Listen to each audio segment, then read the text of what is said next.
Excellent. While you were there, did you use the restroom? Yes. Yes. Yes. You experienced something unique. You're very lucky. The restroom at the top of the Sears Tower is the tallest restroom from street level anywhere in the Western Hemisphere. You cannot go any higher than that. I'm tempted to go for the restroom alone, just stand in the middle and go, woo! Or more appropriately, wee! Got them back to back. Gross. All right, we're coming up on two buildings. Both have interesting shapes. They're across the river from each other. On one hand, the Seadog outer building is shaped like a giant throne. It has very tall back, armrest, and a seat. Across the river, Riverside Plaza is shaped like a sphinx in Egypt. Tall back, legs extending out. Riverside Plaza was the first building to be constructed on top of the rail lines in 1928. It was also the first private building in the city to have a public plaza in its design. Bit of a trendsetter in that way. The Civic Opera building is misspelled on the side. It's the Civic Opera building. Is it what? It's hilarious. Practical jokesters. 1929.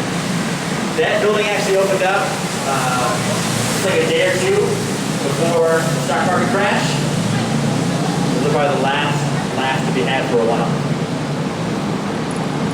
The V is actually a tribute to early Latin. In early Latin there was no U, there was only a V. So in the middle of words when they're paying tribute to that, instead of the U's, they'll put V's instead. Kind of boring. Yeah. My other explanation is more fun. People say, why is there a V? Why is it the building?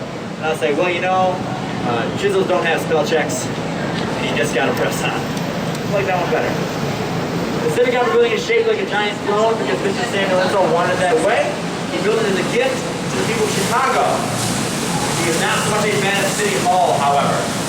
So a building that's giant theater, this massive throne is given to the people, he made sure the back was facing City Hall. Very passive aggressive. Still pretty cool.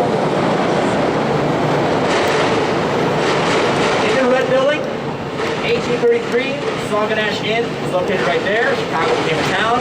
In 1860, that's where the Wigwam Hall stood. Chicago was granted the 1860 Republican National Convention did not have a building large enough to house it. So in the span of 6 weeks, one was hastily built. That was the Wigwam Hall. Not built to last, just built to house the convention. Squeezed 10,000 people inside, and that is where Abraham Lincoln received the nomination, went on to be elected President of the United States. If the convention was not held here, he would not have gotten the nomination.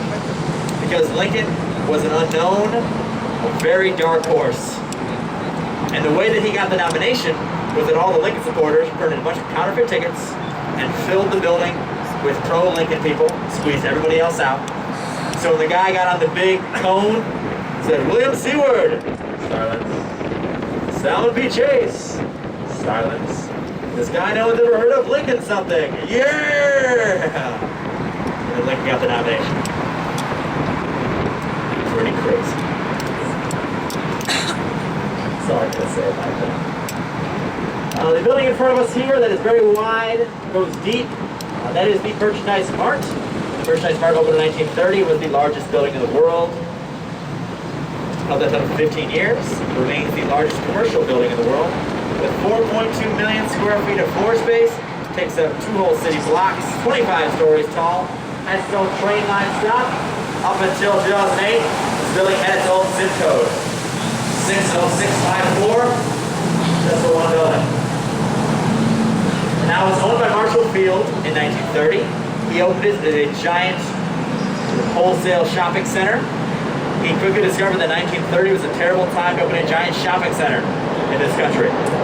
1929 being what it was. So he struggled. He sold the building in 1945 to Joseph Kennedy. And Kennedy's owned it for about 5 decades.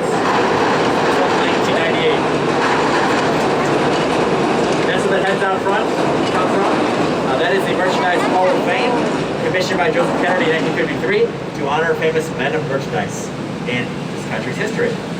So like Marshall Field, the Company of War, 2 board members, 4 chairs, 3 Roebuck, have their busts up there.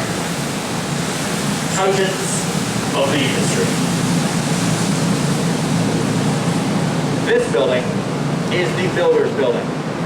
I mention it because it's the lamest name of any building on the tour.